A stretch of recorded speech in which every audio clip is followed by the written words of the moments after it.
Good morning. Welcome to Korean Natural Farming Office Hours for September 10th, 2023. It's the 12th anniversary of Donald Rumsfeld announcing that there's $3 trillion missing from the Pentagon or something. September 10th,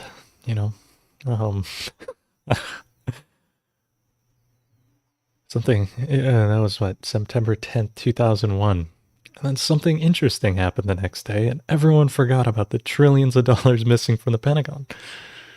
What could have that been? Hey, what's up, Oklahoma, Rainbow Possum, Seattle? How's it going?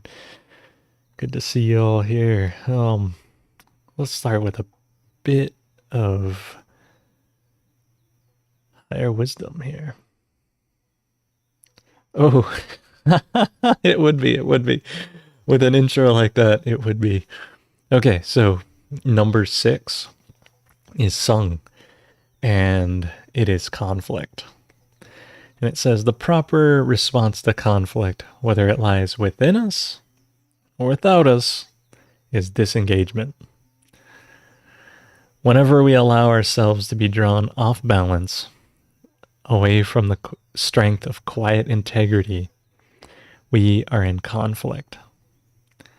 It matters not whether the confrontation is between competing values in one's own mind or with another person.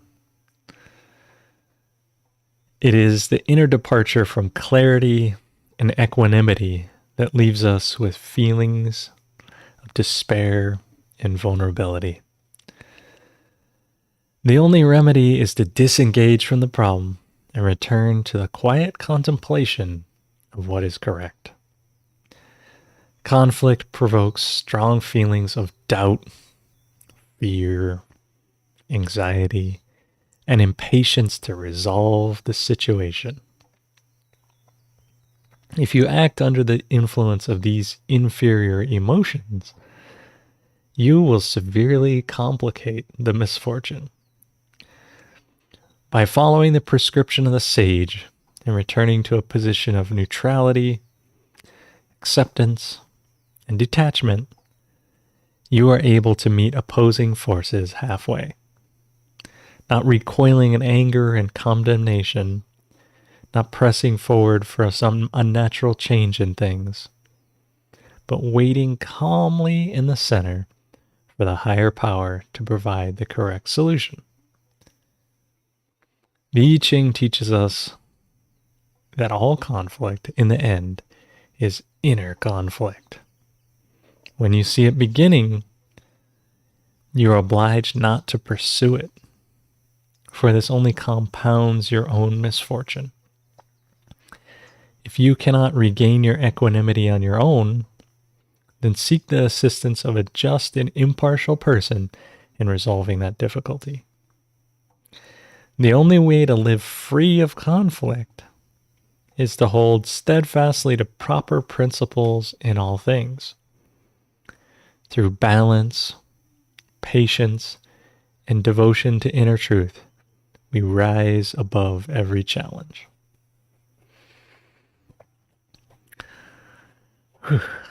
Always a good reminder there. Conflict, even doing some of the most peaceful things, spreading natural farming, for instance, spreading regenerative agriculture, we somehow run into conflict, right? I was just had a dream this morning about there's this store up in Curtistown where I used to live. There's a post office there, and somehow the warehouse was empty, and I was there with a few of my friends, and I was like, we should make this into a natural farming center. It'd be perfect. And there were like rows of grass on the inside. I'm like, we could turn that into like some demonstration gardens and this and that. And then in the dream there was like I don't know, it ended up where the building was closing and the people were getting off work that were working at the other part of it. And then we all ended up across the street on the public roadway.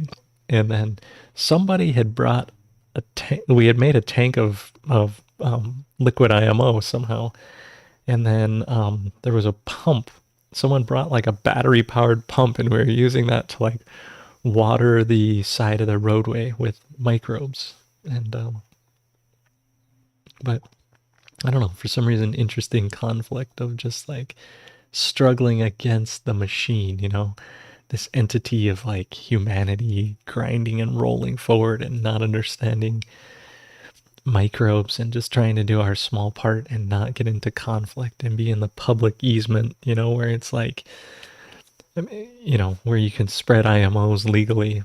And maybe I've been watching too many First Amendment audit videos where you have to like know your rights as an American and like know your first and second and all the Bill of Rights, right? The first 10 amendments that outline these God-given rights that can't be infringed upon by any laws because they're powers given directly by God, that they find this self-evident, right? It's not even like they had to codify it in law. It's just like, you know, like these are your rights from God, and just the government, it's written there so the government doesn't infringe on them. But maybe, you know, maybe I've been watching too much stuff and I gotta let go and come back to reality. But it is our God-given right to ferment, to culture microbes, to you know, restore the environment, right? And so there's nothing to stop us, you know, to teach others natural farming. Like, you know, it's not like it's given by somebody. Even Master Cho, he just showed us like better methods to do it, right? It's not like it's like you need authorization from Master Cho or anything. It's your, you know, inalienable God-given right to be a steward, and it's of the earth, and to be a better human being doing this. So kind of interesting. Maybe, you know, you gotta, like I said last week, you gotta watch what you eat, but then you also gotta watch what you put in your mind. And I don't know, you know, I try not to get myself too conflicted into bringing up topics that are off topic that may get me banned, and or like, you know, I want to be a coming together. Think of the office hour. I show up, you know, it's like, what do I want to do? It's like we got a great group of folks here. We got Stonemason from Indiana. What's up? We got Joseph coming in from Taos, New Mexico, Oklahoma in the house. We got 2 Oklahomans and Creative Soil. I hope you meet up with Tyler because you guys are both in Oklahoma there. So, you know, that's the other thing. I think last week maybe there was some connections of folks through office hours, people learning that's like, you're right there. And what's up, Smoky Floyd, Solar Gourmet, Germany in the house. Brecken's a Dutch. No, I think that's, you speak German and very little. I'll let you know. Western Australia, Cecily, yo. And she was interested in Hawkeye's in that place. His name's Joseph on this one. So, and thanks, Stonemason. Hey, thanks for the time. You know, trying to be creative, trying to link people, trying to bring unity. You know, somewhat of an entertaining show as well. I hope, I don't know. Yeah, you guys, yeah, see Oklahoma City, yeah, link up, you guys. So, I got a few things here to show, but yeah, you guys figuring it out where you're at. That's good. It's our God-given right to meet other people too. I think God wants that to happen. Connect us, right? And the right people, the good folks together. I don't know. Yeah, so I used IMO2 and leaf mold for my microbial solution, and I used some molasses as fuel. Okay. It was foamy and smelled like sweet lactobacillus. I hope I did okay. It felt right. Okay. So, yeah. If you're making microbes, and then, you know, like you're going to take something like IMO2, which is the seed IMOs, you're going to put them into liquid. and you want them to grow, you're going to have to give them some sort of food source. So you're saying you're using the molasses as a food source to kind of fuel them up and get them going. That's great. One thing that can happen is that with a simple sugar like the molasses, one thing I know, and this is not where I'm like super expert at this. There's folks that are like into compost tea and activated aerated compost tea, a la Elaine Ingham, and then further people that have studied her method, her section of work on this.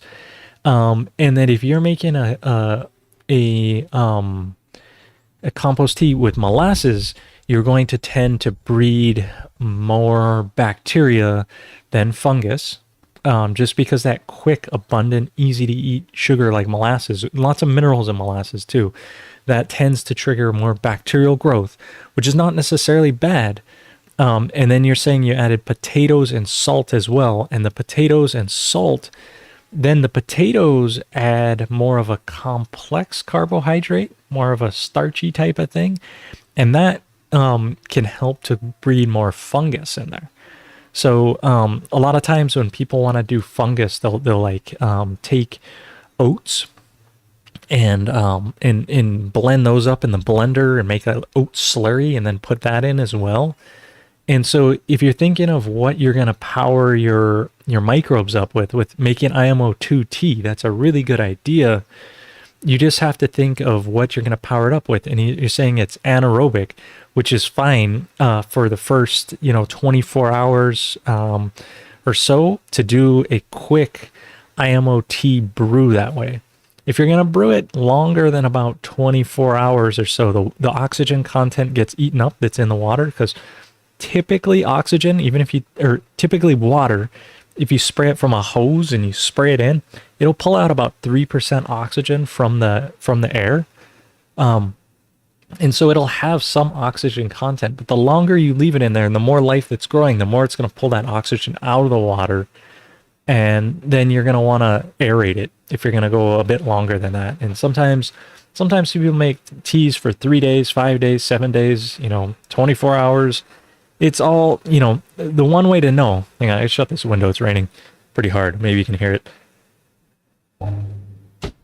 The one way you can tell, is your tea good or is it bad, is to, get a microscope and look for the biology you're looking for. See, did you make a bunch of active, bacteria? Did you make active fungus? Did you make protozoans? Did you make flagellas? Or I guess flagellas are protozoans. Are there nematodes in there? And the microscope is the way to do the analysis of a tea to say, okay, I use this fuel source or this food source here, and this is what I got. And then again, I always recommend that if you're gonna make a tea, putting in the KNF food, fuel, cleanser, structure, the maintenance solution with that tea, those add different properties. Adding sea salt is also extremely vital. It changes the whole electrical matrix of the tea and how that works. And so, as you're gonna think of a fuel source, like it's just like if I have a person, like say for instance I have a racehorse, and I have this great racehorse that I found and it's awesome, but then I just feed it like just alfalfa. You're going to change how it operates and how it performs, right? And the same is true of thinking of your microbes. So you get a really great IMO2 collection, but then if you just feed it I don't want to say improper foods, but like a certain food, and you're not thinking of the whole thing of it, it'll change its performance later. That's what I'm trying to say. And so what you feed it will affect its performance. So just think about that and think about, the classic maintenance solution, using a leaf, a bloom, a flower, a fruiting stage thing. All those things change how it works. And in looking through, when you're smelling the lactobacillus, like the lacto in there, probably with the bacteria or with the molasses, it probably it went fast, right? It's going to outcompete almost everything else, especially in anaerobic conditions. especially at, room temperatures. The lactobacillus is going to outcompete any of the other IMOs, which means that it's protecting the other IMOs, but it's also eating their foods before they are. So there's a lot of, when you start getting into brewing compost teas, IMO, liquid IMOs, and all these things, that's where it turns into a whole another set of science. That really the only way to validate your results is to do to take a drop and put it under a microscope and look at it living, to understand what went well, or read some folks that that did this research. And if you're using it within 24 hours and you're just quick, dirty, make it, like just throw it together, make it, you're gonna get benefit. You're gonna get huge benefit because you're getting a bunch of microorganisms. You're not going to where it became anaerobic, where you're getting huge shift in your microbiome from aerobic to anaerobic. And it seems like it's a great method. It's just, it's a quick method to get it out there. I'm just trying to, I'm not saying you did anything wrong here. I'm just trying to elaborate on the understanding of, of the compost tea and how these things fit together, and how, it's like multidisciplinary there, of like combining, compost teas. There's all kinds of documents written on that. So main thing is the IMO4 is a great microbial inoculant base to start with, and then what you feed it will influence your outcome. That's really what I want to say, and just adding a bit more to the story here. And I tend to take mine and put it in a highly aerobic environment and brew it for a few hours, and then let it sit static after it's been highly oxygenated. And so that's just how I do it. I'm not sure I'm right. I'm not sure I'm wrong. Yeah. And then Hawkeye is saying here that Matt Powers has a webinar about using soil microscopy and showing how to use epiflourescent equipment, which is cool. And yeah, I agree, that is cool. And he's a student of Elaine Ingham, and yeah, Matt's I don't know him personally, but definitely an interesting personality. So if you're into him, then yeah, all the more reason to go check it out and get into it. So yeah, and he's taken a bunch of classes and kind of takes that information and makes repackages it to be more digestible and catchy and well put together. So seen a few of his works that he's done that way. Even he redid some of Elaine's old infographics, and I pinched one of them for the website, and that's actually mainly how I've interacted with him. He's talking about that he updated and made a new version of it, and he was kind of curious why I was using his old version, which is, it's always a nice way of interacting with folks, is to let them know there's more better information that they could be sharing. And Stonemason here is saying he brought his old sick apple tree back to production this year with IMO4 and teas plus solutions. We got about 7 bushels after no apples for years.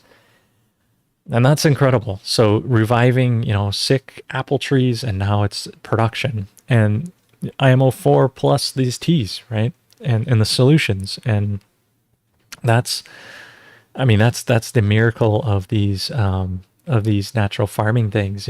It's I was thinking about it.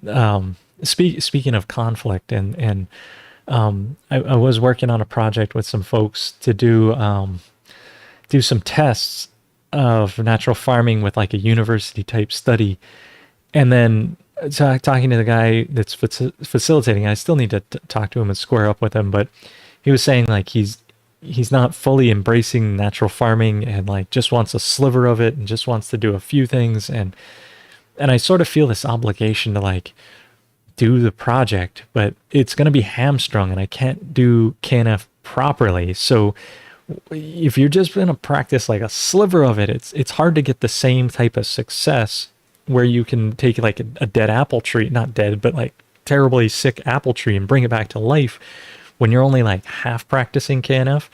And with a grant, there's only so much funding that goes towards certain things. And if you're outside the scope of it, then it's like, well, we don't have money for that. And it's like, that's why, in my opinion, it's so much easier to just be like a freelance and or volunteer and or just do it, because then you can do it properly and you don't have the same restrictions over you. And so I'm somewhat worried about the university study being like, well, IMOs don't work, right? Because it wasn't practiced correctly and fully in its full. So, but I kind of got to let go to be like, well, who cares if the university says it doesn't work? Because when you do it, when people do it, it does work.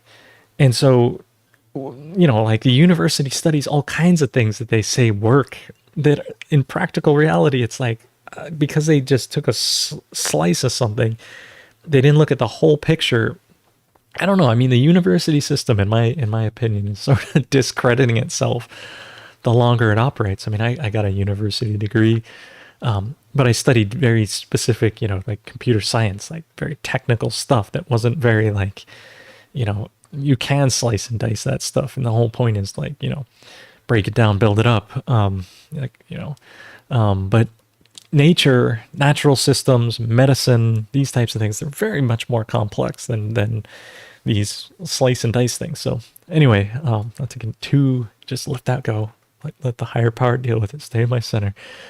The university will do what the university is going to do. And if they have a study that says IMOs doesn't work, what do I care? I mean, here's stonemason in Indiana making apple tree come back to life. Here's me in Hawaii spraying my bunchy top bananas where the university's recommendation was to cut them down and poison them. And I'm doing a study where actually the bananas are coming back to life. I unfortunately I crashed my drone into the tree again yesterday. Not the ag drone, not the ag drone. The ag drone has radar and will keep it from crashing. But the small drone, as I was trying to do the aerial photography, it GPS can get off by like 10 to 15 feet. It's super inaccurate. You got to be real careful when you're letting things fly autonomously that don't have radar on them. And poor sensors that can't see a dead tree and flew. This big tree, this big gunpowder tree died a couple years ago. And it's just a skeleton there, and the drone flew straight into it. It's like, what? The week before it crashed into the banana tree. This week it crashed into the thing. But GPS, I don't know if there's solar flares or what's going on, but GPS is not very accurate right now in the whole satellite system. But I do got to get my RTK system, make it more accurate, although that won't help the small drone because it doesn't have an RTK receiver. So it goes.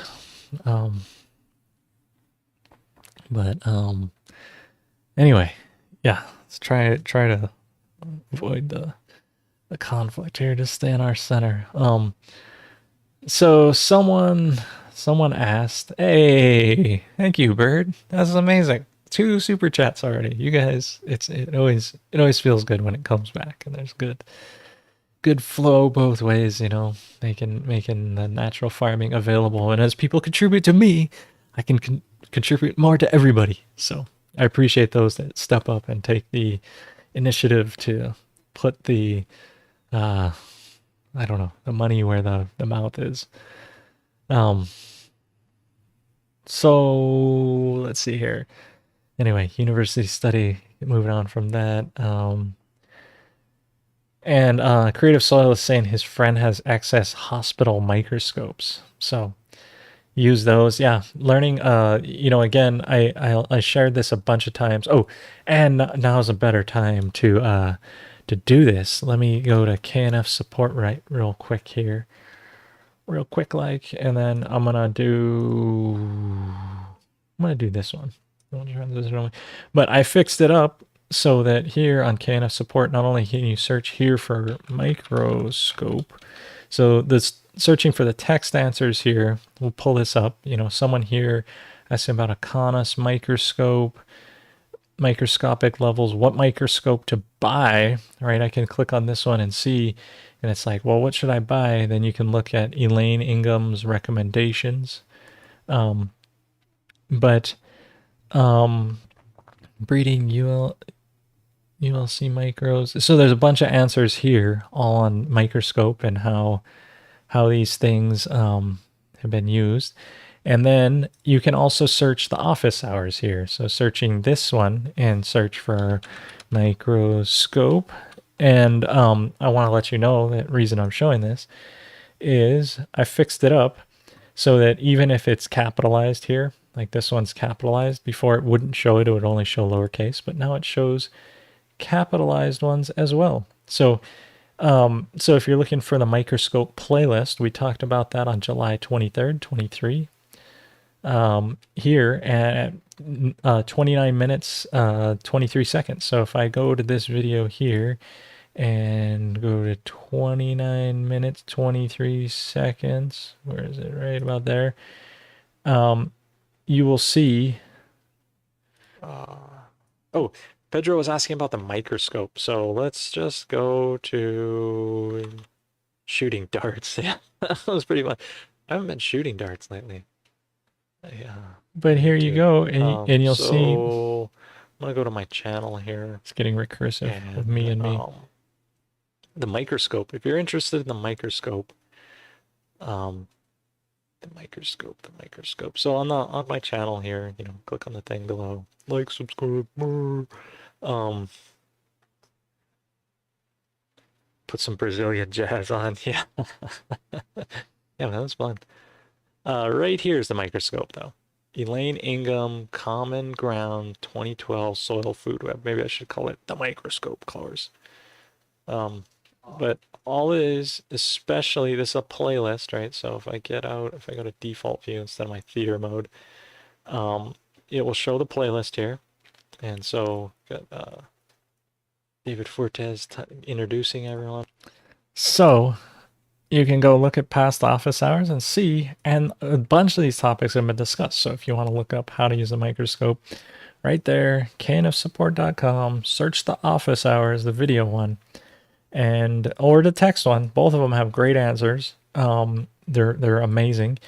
And you can then find these answers that I've already talked about. So that's another resource for you in the quest for finding more natural farming. It's not only live here, but going back. So if you're getting into the microscope, you can find those. And I just wanted to share with you that fact that fix that bug. So now it is super searchable, and you can find, like, even again, if I'll go back here again.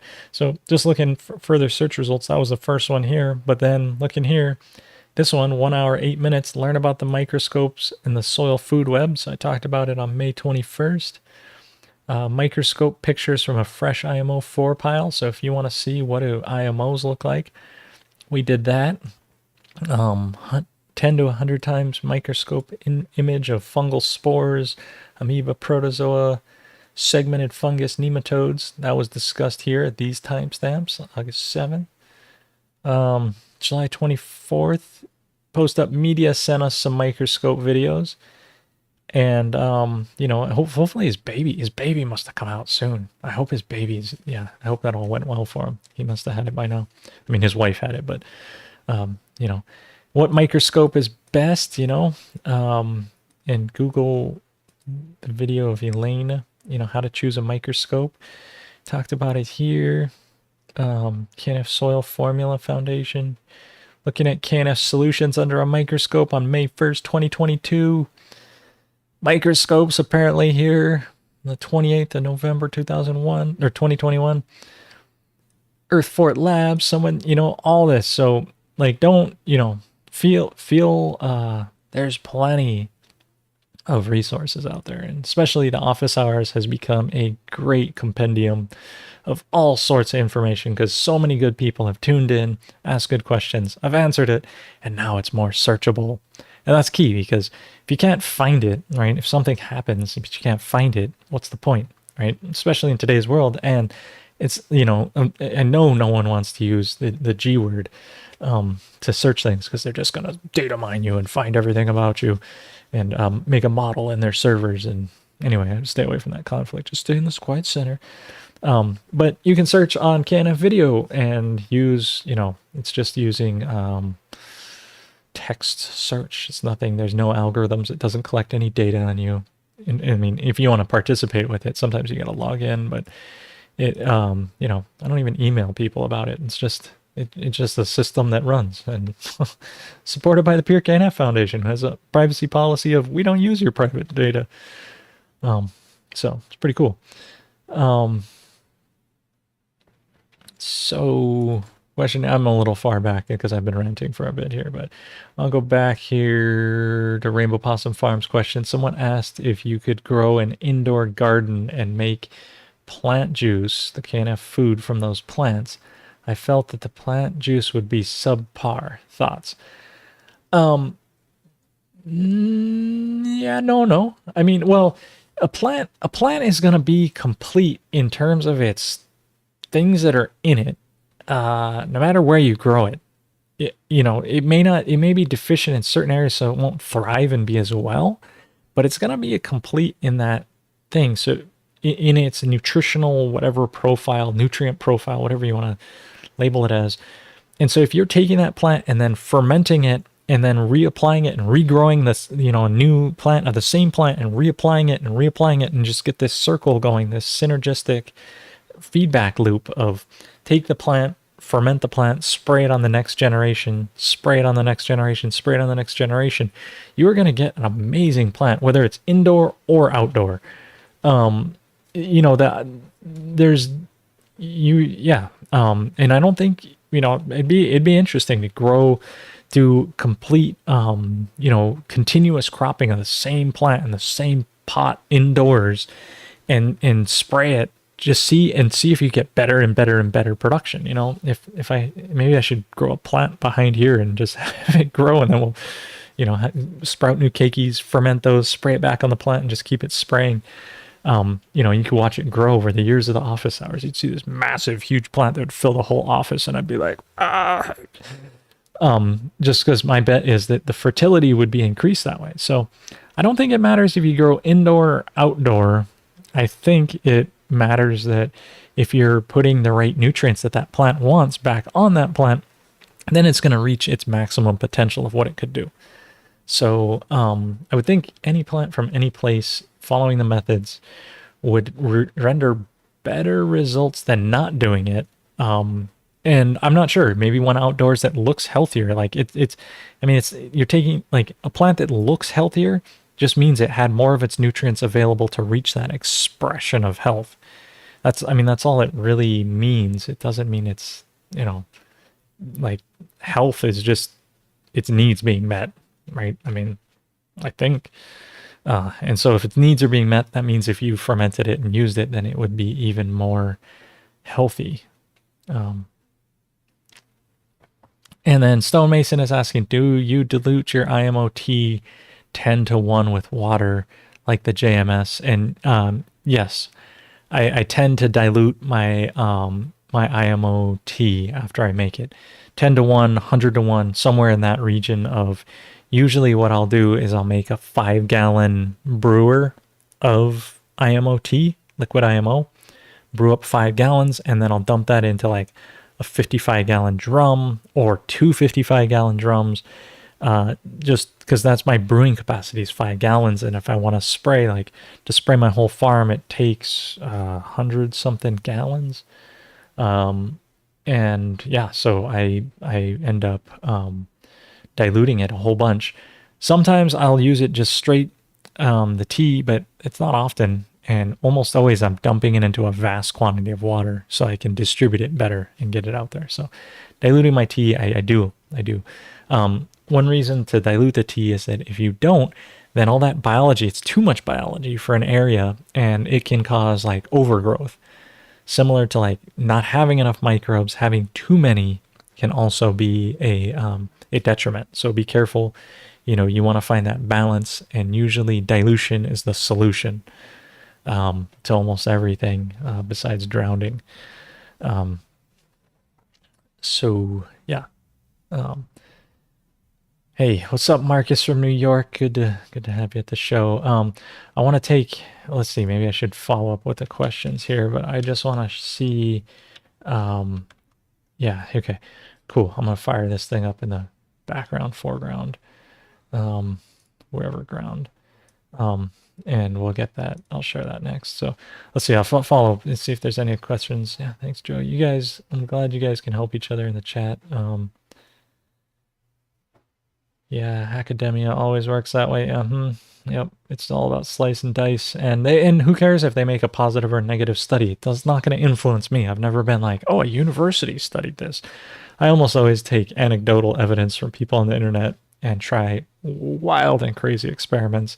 And only once I try it for myself do I determine whether it worked or not. And so, you know, it's more like I get suggestions from folks and try things, and then, you know, we'll look in it, you know, but I'm not like some university peer-reviewed paper and I'm like, wow, that must be true. I'm like, nah, I don't know. You know, some people thought it was true. Oh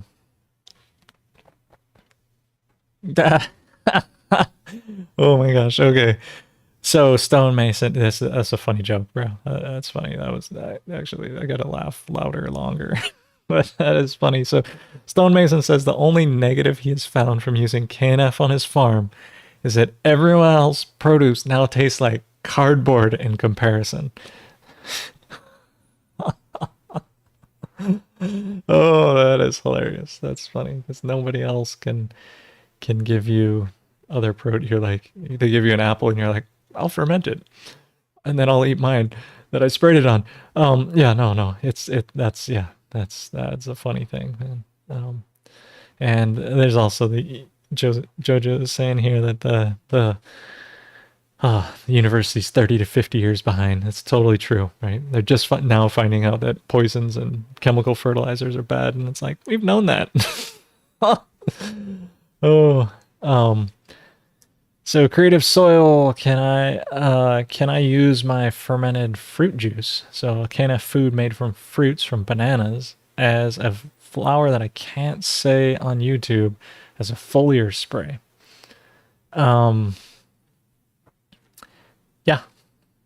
Yeah. Using the fruit juice, so again, if you're gonna use one thing, like it may as well take a time to go to the book, because it's one thing is like, if you're just gonna use a fruit juice on things, you might cause problems. I'm not saying that you will immediately, but if you're just religiously using, like continuously using one fruit juice on a plant, you may cause problems. So I just want to bring the book up here. So this is the book here. My book. It's at KNF support as also, but basically it's like the 7 prescriptions for the 9 solutions. So taking the 9 solutions. So food, let's look, where's food? This one, this graphic right here is the food. And you look in every column and there's food, right? So if I'm just using it on a plant and I want it to grow leaves and I'm just using food, I can just use food. It's used on every stage, right? So you can't go wrong using food, no matter when things are growing. However, if you just use food, you're forgetting to use cleanser, medicine, structure, fuel, and the protectors, right? All these other solutions that help to balance out the food, meaning that like the cleanser and the food kind of balance each other. The medicine gives it an ability to resist extra, like boost its immune system, resist mold, powdery mildews. The protectors as well help resist powdery mildews.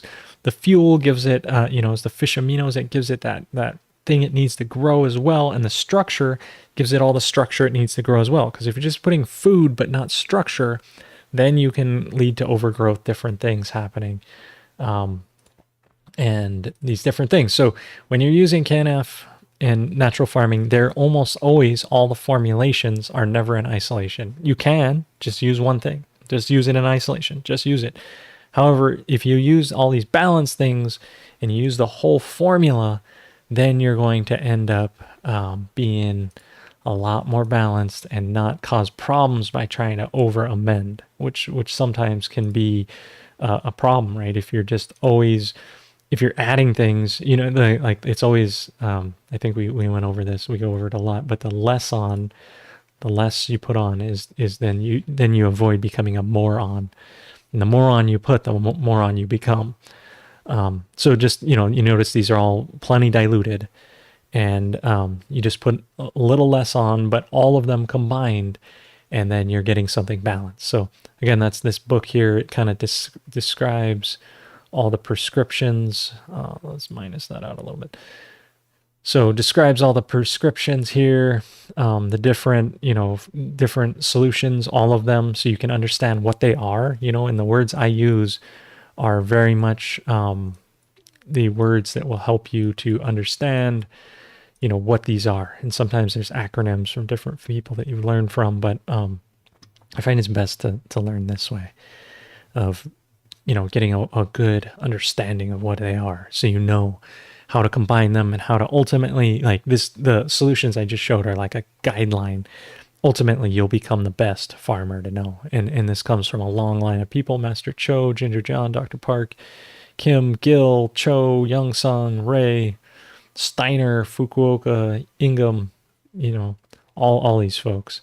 And, it's this book here. So if you're looking for the pure KNF recipe book and core solutions, formulas for application, it's this, this will help you, guide you as well. So I cover that topic a lot. I appreciate, the veterans in the group that hear this, but you guys can put some feedback in the chat of, if you've tried it solely or if you try these combined, how your results have varied.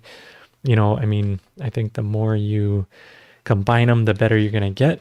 But then learning how they work individually, learning how to master them, knffarm.com can come here and learn directly from me. Stay here, enter the office, read the library, be part of the, the farm making it happen. Fly the drone with me, spray, check out my bananas, see how my orchard's doing better, all these things. Yeah. So, so I'm going to scroll down and get a bit more live here. Let's see, what are we at? Are you guys okay? Yeah, bricks level. Yeah, and so Goofman already gave you an answer too. Goofman is on it. He knows. Bricks level, so get yourself a little refractometer, find the bricks level, all those things. Yeah, beet, strawberry, banana, blueberry. See, you guys are on it. And all the flavors those things impart into there and all those things. So, okay, so bamboo, cook. I'm getting back here live. I have several IMO 1 collections. So the seed IMOs collected. I find my white fuzz also has black dots at the end of each hair. So to speak, is the white fuzz we want cotton candy? Is this just how it looks? Yes. So you will find that as soon as you're exposing it to the air, the black dots, it's the white mycelium starting to collapse from exposure to the atmosphere. You basically have made the box 2/3 full, 1/3 airspace, collected it in this amazing thing. And it's like ripping the atmosphere off. As soon as you do that, you're going to want to mix it with sugar, right? 50-50 by weight with sugar to preserve it. And because otherwise that white mycelia will turn black and gray as it gets exposed to the atmosphere of these gases that they didn't produce in their little 1/3 atmosphere that you had. So that's the reason to go from IMO 1 to IMO 2. So take your seed IMO collection and preserve seed IMO by combining up the brown sugar and then storing it properly in a clay vessel, or I use glass jars, or you could use food grade plastic, but that's not recommended for various reasons. But yeah, so if you have little bits of black on the tips and you're getting nice cotton candy, that sounds like you're getting a really good collection. And always it comes down to, 80-20 rule. If 80% of it looks good, keep it. It's almost impossible to get 100% stellar looking collection.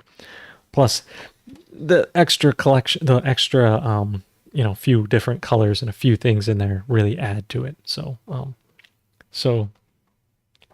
is the white fuzz what we want? The stuff that is gray looking, the black dots or something. So just preserve that whole thing, that whole loaf of rice or whatever substrate you used. Mix that 50-50 with sugar, the whole thing. You're not just wanting the white stuff off it. You want the whole thing. In each rice kernel is a whole complex microbiome. They're actually living in the rice itself.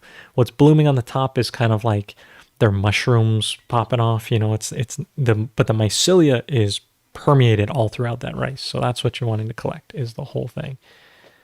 And yeah, and the three fruits, and I would avoid oranges.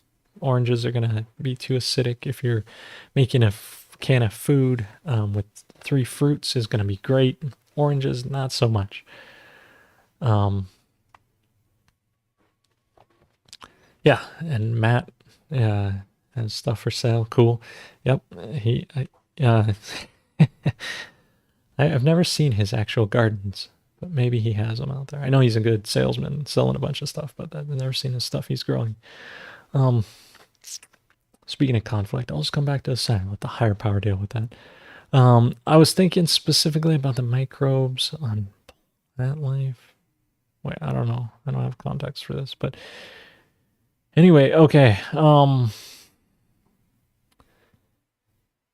Yeah, yeah, yeah.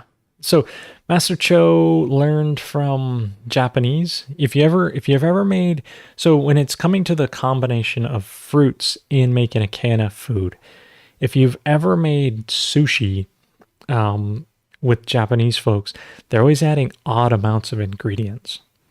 So you know you and so I believe he also brings that because he learned this, the enzymes, making the enzymes from Japanese folks. I think you'll always find that he adds an odd amount of fruits to things. So if he's making a ferment with fruit, it's one fruit, three fruits, five fruits, seven. And beyond seven, I don't know how much benefit you'll get. It's just so many fruits to put in there. But you'll find it's always odd. And it has to do with how they make sushi and how they combine things and how, things go. But almost always, I think you'll find it's an odd number. So Master Cho recommends 1, 3, 5. Some folks recommend 7. Why not? Beyond that, I'm not sure how much benefit you'll get, but you can always combine multiple fruits when making a KNF food. And I do believe that's in the book here. I don't know if I specifically address fruits here. Does it say here? I think I just talk about one. Oh, actually. No, yeah, it's talking about the different things.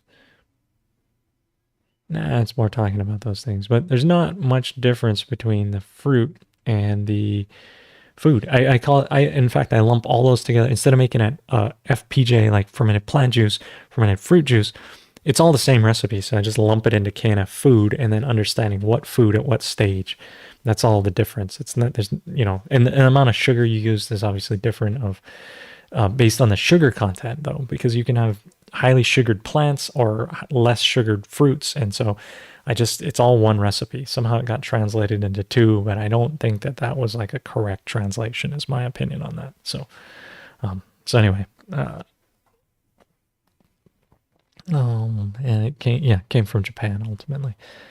So, oh, this is hilarious. It's so amazing, man. You're cracking me up today. He's getting ready to go fishing. So he brought five empty buckets and 50 pounds of sugar with him for all the guts and the heads and everything. Maybe he's just going to ferment the whole fish. I'm not sure, but that's awesome, man. He gets prepared and he brings us natural farming sugar and stuff with him. Yes, that's a true natural farmer that understands the value of this stuff. That is cool. That is cool. And local outdoor plants equals local microbiology. Okay. So, yeah, and balance is the key to KNF. It is, absolutely. It's absolutely like when you bring things into balance and not trying to over amend or under amend, but balanced, you're going to get the best results. Like literally, how many people like amend plants too much and end up with problems, and it's KNF is about the balance. That's why I show you the formulas. That's why I show you the recipes. That's why I try to bring it all down into, if you're doing just one thing, you're going to tend to unbalance it. But if these recipes are designed to bring balance, they work synergistically with each other. They balance each other out. It brings it all nice and good. So that's the reason to stick with the formula, stick with the things, and then, slowly experiment out to find out what really works for you as you gain mastery of everything. And that's, or do it right away, whatever, and shoot yourself in the foot. But if you don't, anyway, that's everyone's own journey of how they find balance. And so most of the time, balance is a slow process. But you can get pretty immediate results if you choose, to use balanced formulas from someone else. So, Cecily's saying her local pig face is the only lush plant that grows in the local gutless sand, and it makes a fantastic plant juice. Awesome. Awesome. See, there's always something around, even in the Western Australia desert. There's something that makes good. And so looking out in the desert, trying to find what's thriving, ferment it, reincorporate it, regrow the microbes, get those things out there, make it fertile.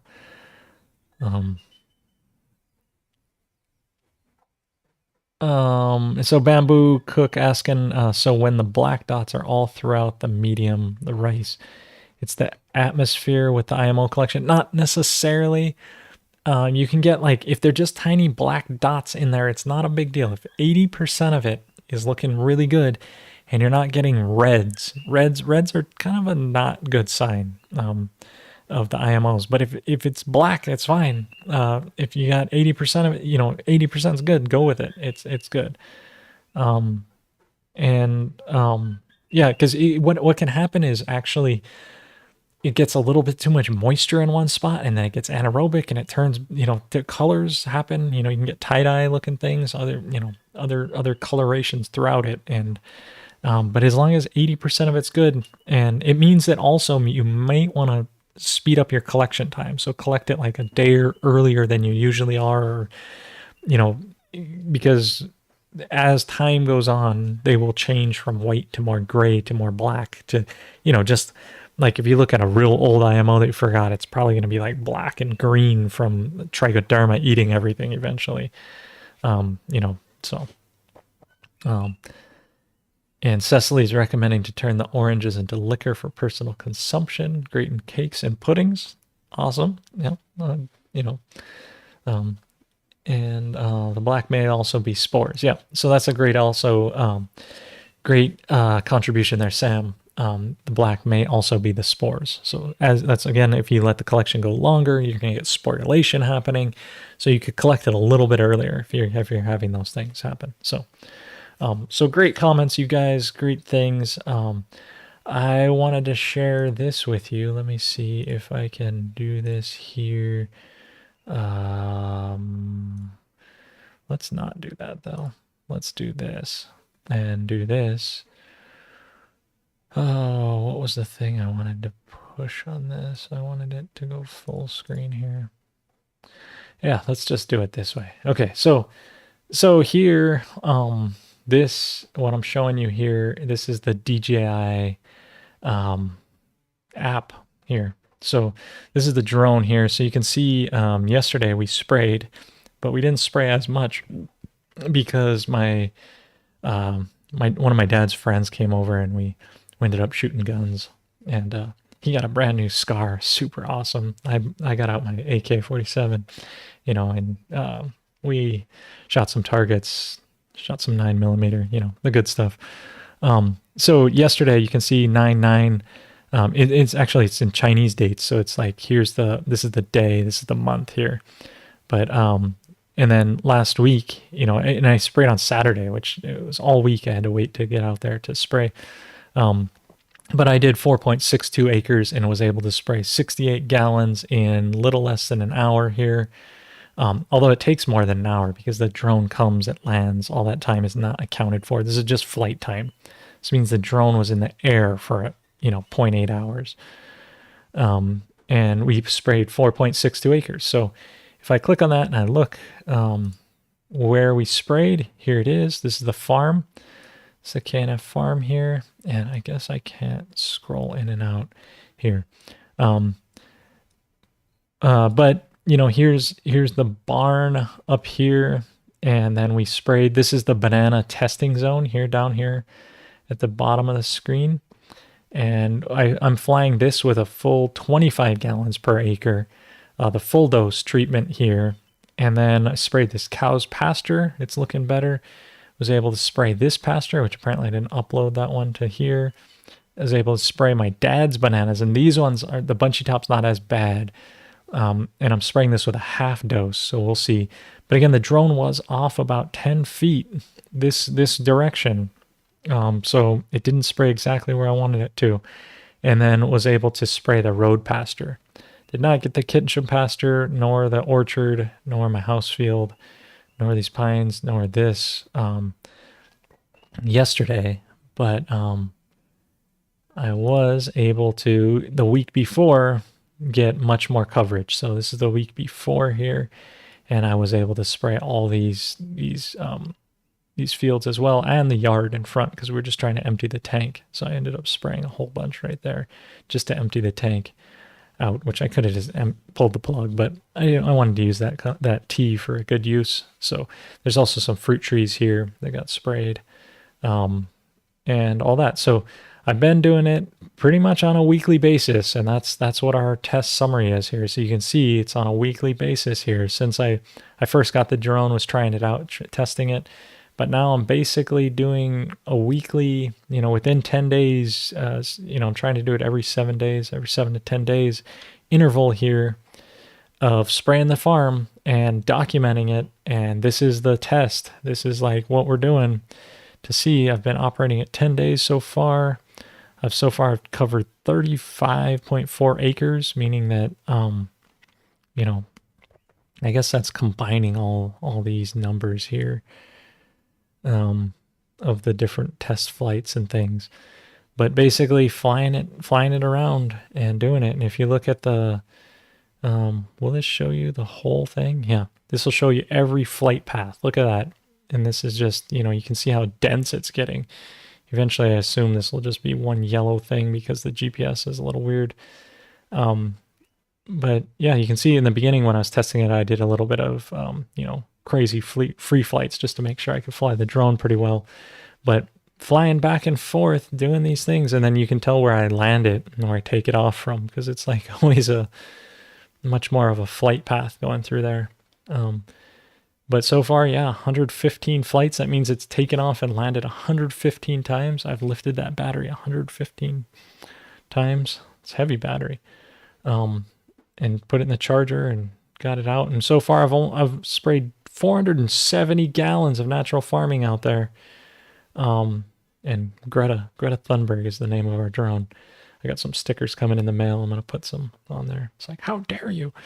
Yeah, some good stickers for the drone. But yeah, so been doing it, been operating, and figured out how to get this. This Apple has a nice thing where the apps can just run right on the thing, and they're like native. So, unable to access location. Yeah, I don't want to share my location with you. But here's the different fields. I gotta upload some from the drone there. And then it's it's this drone, man. It's the T40. It's awesome. It kicks butt. It's going out there. It's flown 115 flights so far.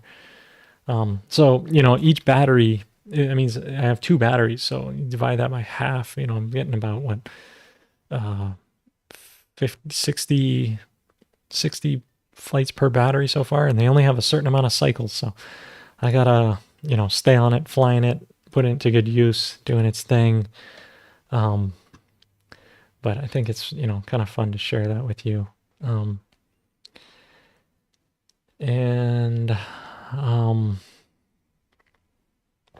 Yeah, this is another good comment on that IMOs for Bamboo Cook of, thanks, Sam. This is great. The fungi are photosensitive and sporulate when exposed to light, which is also, when it's in the box, it's in the dark. As soon as you open it, the light hits it, sporulates, all these things. Yeah. I mean, you're radically changing the atmosphere that you've got it in. And Cecily saying she once got a bright yellow slime mold 5 years ago, never repeated. Did it last year in a potato Hugo windrow. Yeah, so the slime molds happen. It's usually your rice was too wet or it wasn't cool before you close the box. There's a lot of different things that can happen. It's a very precise technique to collecting IMOs. Like, You know, some guys just show videos of like doing it this way. There's a very good technique. So if you come here for farm training, we'll definitely collect some IMOs. We'll definitely get some good samples. You know, there's only one class that we failed almost every collection, and that was because it rained so hard the entire class. It rained constantly, and we got terrible collection. And it's a terrible time to collect is when it's raining super heavy. You know, it's just so hard to regulate the moisture in there.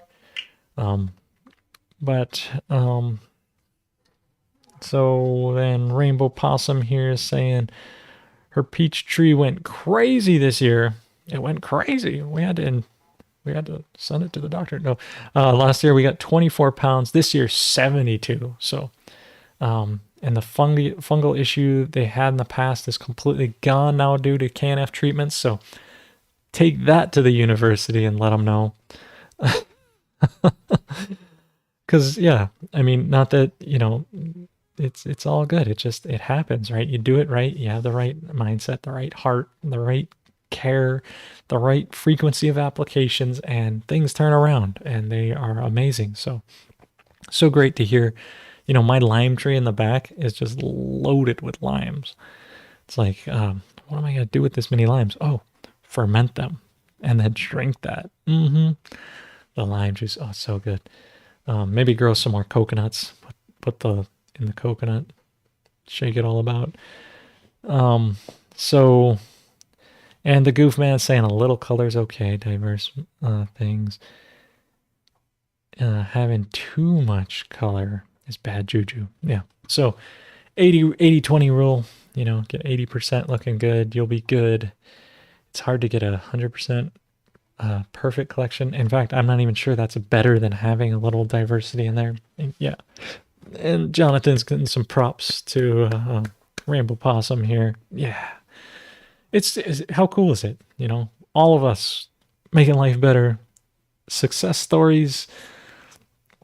You know, you can't beat it.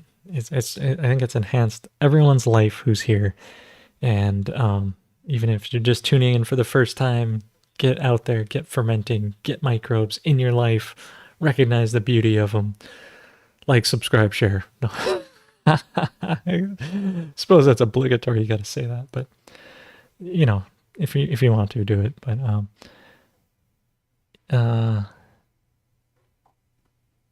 yeah, I've been practicing collecting IMOs. I use the rice from the watch. Cool.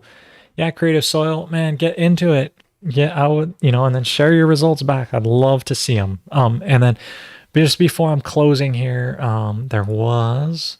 Someone did email me, and it's Sarah, and she emailed me the other day, and so she was stoked that she made the cut. Her and her husband, Garrett, just doing great stuff up in Wenatchee, and I'll just share this one more time because she shared these photos.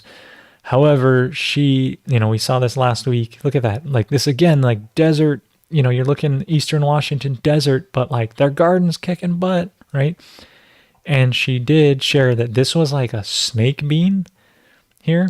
So this snake bean growing down, and then she shared some commentary of the what are the plants, because I guess I was unfamiliar with what they were and how they are, but she did share some commentary. So look at this. Is this the gorge? Is this like the Columbia River right there?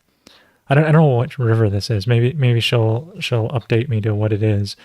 But oh, look how beautiful it is, and these wood chips and like, oh my gosh. I mean, you know, the grass is always greener on the other side, right? Where I am in Hawaii, so much grass grows. There would just be a ton of grass growing here. But when you're in the desert, you can just like cultivate what you want, where you want, make the little microclimate, things thrive. You don't have to worry about all this other stuff coming in. It's like, I don't know. For some reason, when I think of it, it's a Wenatchee River. Okay, cool. Oh, the Columbia River. Okay. No, we're getting both here. Well, anyway, yeah, what a beautiful, beautiful place, you know, David the Gorge. But yeah, look at that. So I did, she did send a little bit of info for that. And I always appreciate it. These sharebacks are like where it's at. So let me blow this up here. What, like blow it up like the World Trade. No, and so she said she's stoked to make the cut. She lived in Kihei 20 years ago, but moved back to Wenatchee to get some land. They found 4 acres overlooking the river, fell in love, and been working hard to make it their own. I'm sure KNF's helping making it happen. Since then, they've been growing a garden, even planted a bamboo forest. Awesome. You can ferment that, make bamboo shoots. Oh, bamboo shoots soaked in vinegar, eating those. Oh, it's one of my favorite foods. Anyway, I'm just saying. And they have canes that are over 25 feet tall and bigger than an arm. So just thriving. So awesome. They have 5 different varieties. They've been watching the office hours the last 2 years after church. Cool. I'm glad you're hitting up the church and doing that, getting, keeping God and the Most High. And then this year they made every pure KNF recipes for their growing season, and it transformed their whole property, the gardens and the bamboo. Amazing. So the second pick on the thing is a Chinese python bean, and she says totally amazing. It kind of tastes like a green bean and cucumber. That's cool. Yeah, that sounds actually delicious, and grows just like snakes. So it's not loofah like I've had before. And the past 2 years, the middle of the garden, they planted canna lilies, those tall red flowers that remind us of ginger from Hawaii. So getting the species there, and the zinnias, which actually you probably can grow some ginger up there. I saw it growing in Korea. I know it grows in cold climates. I don't know. I mean, if they do it in Korea, they can do it in Wenatchee. And the zinnias to attract the pollinators, which if you're in that desert, looks like making pollinator habitat super amazing. So it's really helped along the side. So natural farming forever. Yeah. So shout out to us. All we do, showing up, doing this. Oh, Wenatchee flows into the Columbia. Okay. So they are connected. Maybe it's all one river and it's just us humans that divide them into different names. I'm sure the river itself, you ask it, it's like, okay, it's gurgling. Yeah, we'll call this the gurgler too. Okay, so shout out to Garrett, Sarah, keeping it real, doing the right things, making it happen, growing, sharing, making it beautiful there in Wenatchee. It's just, oh, what a gorgeous place.